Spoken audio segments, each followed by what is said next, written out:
Hey folks, what's up? Welcome back, another Genshin Impact video, and today I thought with all the, I guess discussion and controversy, honestly, in my opinion, not a huge deal, but everything this day is called controversy, so, whatever, right? Surrounding Yae Miko, right? And more specifically, the strength, or lack of strength, as some people would argue, about the character. Right, so I was curious to see what folks back in China thought about it, right? At least people who play the game, whether it be on the Chinese server or whatever else, right? So I thought we'd go on Tieba, which is basically Chinese Reddit, sort of, right? And see what folks are talking about in terms of Yae Miko, right? I mean, I've made myself relatively clear, right? I think, I like Yae Miko. I think she's a fine character. A lot of, great things she does. But obviously there are definitely, even as a Yae Miko fan, you could definitely acknowledge that there are some certain things that could have been better, right? For example, her Enot snapshotting, no iframes on the E or whatever, and some issues with running her with Raiden, etc. Energy cost. We've talked ad nauseum about all those stuff, right? So today, again, let's just check out what other people are talking about, right? What Chinese players think about Yae Miko. So let's see. Are they even talking about Yae Miko even? Oh, here's one, right? So this is from this user who doesn't have a name. It's just a all right. So let's see. Why is there double standards? So this post is asking about why are there double standards, and they say when Zhongli first came out, right? They talked about how how Zhongli was kind of weak when he first came out, which is true, right? And then he was talking about when Zhongli first came out, he was weak, so everyone was getting on the devs for it. And then now Yae Miko seems weak, and everyone is still going after the devs at all. And Yae Miko even went on Weibo's trending, which is again Chinese Twitter, sort of. And when Yoimiya and Kokomi, when they were weak, people blame the characters. They say the characters suck, and they're just asking, I'm curious why is there's this double standard, right? One of these people replied, like Yae Miko, Raiden, these are all super popular characters. Ito and Yoimiya, that just characters that came out of nowhere, there's just not as much hype for, right? Second, Zhongli is a very key a turning point. Liyue's culture, etc., representation, also very popular. And talk about Zhongli was way too weak, and it wasn't even as strong as some 3 stars. I don't know about that one. I mean, he was not that great when he first came out, but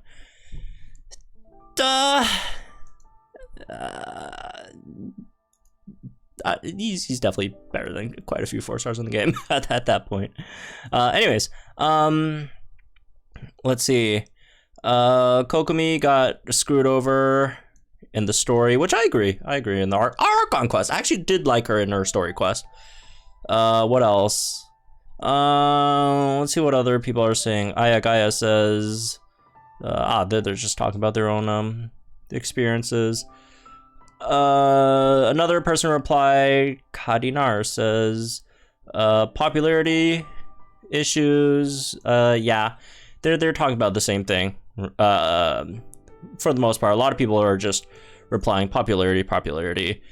people care about Yae Miko, people care about Zhongli, people don't care about Kokomi and don't care about Ito. It's okay, I care about you, Kokomi. I'm gonna pull for Kokomi when she comes out. She's fine, she's better now. Anyways, but obviously the issue was when she first came out, right? People didn't like it. Let's see. What else? Is anyone else talking about Yae Miko here? All right, here's a post with quite a lot of attention, right? The post asked, is Yae Miko the weakest limited 5-star character to date? Posted by oh my god. Anyways, and they talk about number 1, her weapon, right? Yae Miko as a off-field damage dealer. Outside of her Kagura's Verity, there's not a lot of weapons you could actually use. Let's see.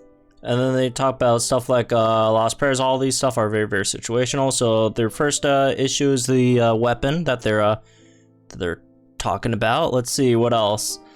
What are the replies? Oh, the replies are just asking about some other weapons.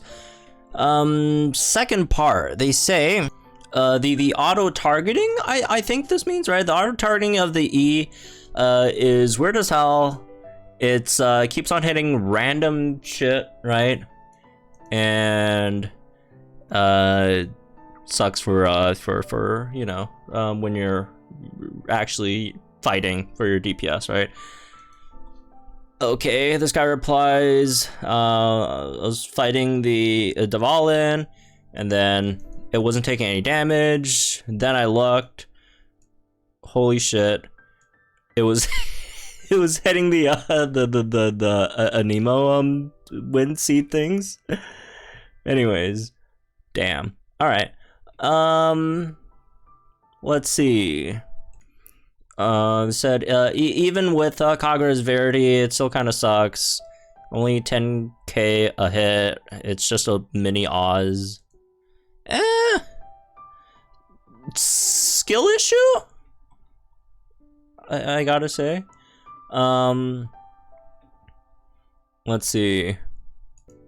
And this person just complaining about losing on all these gems on this terrible character as they think it is, right? Who died? Oh my god. Moving on. Kuro says every new character is the new worst character. Oh, okay, that's just a meme. Let's see.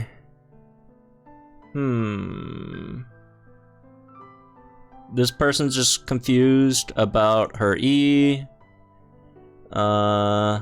She says, "I'm hoping for hoping for like a buff or whatever, right?" This person's just talking about they're gonna run Yae Miko with Eula. After getting Yae Miko, they could just take Raiden out of the team to use it on another team. Okay, that's fair. This person just asking about Kokomi. Okay. This guy's flexing. Anyways, all right. I think we're done with the rather interesting conversations here. All right, here's another post, right? With a decent amount of interaction by Chunluren. They say how to let's see where something like how to review or evaluate Yae Miko. My Abyss runs are much faster. Said something like you can't talk, you haven't done the work. Why are people saying she's not as good as official? I believed y'all at first, but then I tried her out in Abyss, and when you actually use her, your team's damage is actually much better. She's has much better DPS than official. Even just your burst would destroy, you know, official. All right. I mean, this is just anecdotal, you know, evidence, right? I'm personally not a huge fan of looking at evidence based on what happens in game, right? Because there's too many variances in there. Obviously, you know, there's so many variances, right? Like there's team comps, there's RNG factors, obviously there's how well you play the game, etc., right? How the opponents behave, this and that. Again, how you use the units. Yeah, I mean, but hey, there's someone who likes it, right? There's someone who likes it. So yeah. I mean, maybe it's mostly just like most other places, right? Even, you know, on our servers, some people who think she's terrible, some people who think she's fine, and this and that. So yeah, although I'm not a huge fan of how you know, this way of constructing arguments. But hey, if they say they like it, you can't say they don't like it, right? Another post here by Sijing Luo says, Yae Miko doesn't have a damage issue. Yae Miko's damage is fine. It's the mechanics that are trash. It's the mechanics. The targeting's bad. Animation's too long. Waste of time to use your E. That's a weird one. I mean, I agree with like the other ones, but like, waste time using your E? Isn't like E her main damage? You know, right? Her Q, too much energy cost, cooldown's too long. And they're just asking why is everyone complaining about her damage? It's the other mechanics. Everyone's comparing their damages. Her damage is fine. Yeah, so yeah, no iframes suck. I mean, this post is fine. I mean, because yeah, I agree. Her damage is really nice, right?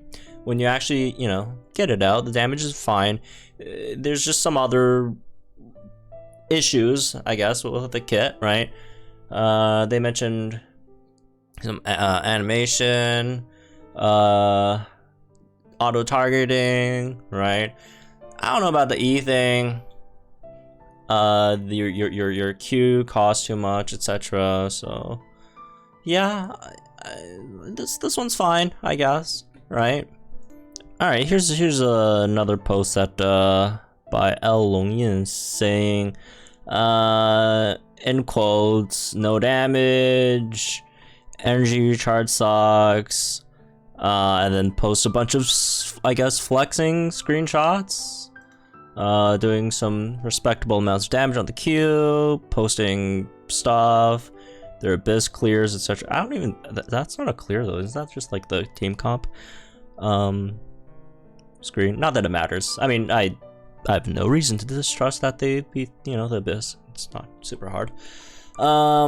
They said, as soon as Raiden finished her ult, Bennett didn't get his Q up, but Miko got her Q up already. Why are people talking about her energy recharges? I mean, that could be a lot of things, right? A lot of factors that could have factored into that. Anyways, well, here's another person who likes it. There's some other person who thinks she's fine and good. Someone keeps on flexing with C6, Yae Miko. But yeah, I mean, I'd say from what it seems, most people on Tieba are not very happy about Yae Miko. There are some who are happy, you know, about her, right? which again, it's just like any other platform. It's not, always not 100%. I'd say from what I've seen, just making up a number just on feels, I'd say 70% think she's bad and like a 30% think she's fine, etc. A lot of people want her buffed. A lot of issues that I guess we've already talked about that in terms of what other people talked about here. So anyways, yeah, let's move this one, I guess, just for those who are curious about what people are, you know, talking about in terms of Yae Miko on Baidu Tieba, right? So yeah, let me know, guys, think in the comments down below. Like to this video, subscribe to our channel for some more Genshin Impact content, and let me know if you guys want to see more videos like this, where we you know, just check out a certain hot topic on Baidu Tieba and see what other folks are talking about. So anyways, have fun, folks, and I'll see you guys in the next one.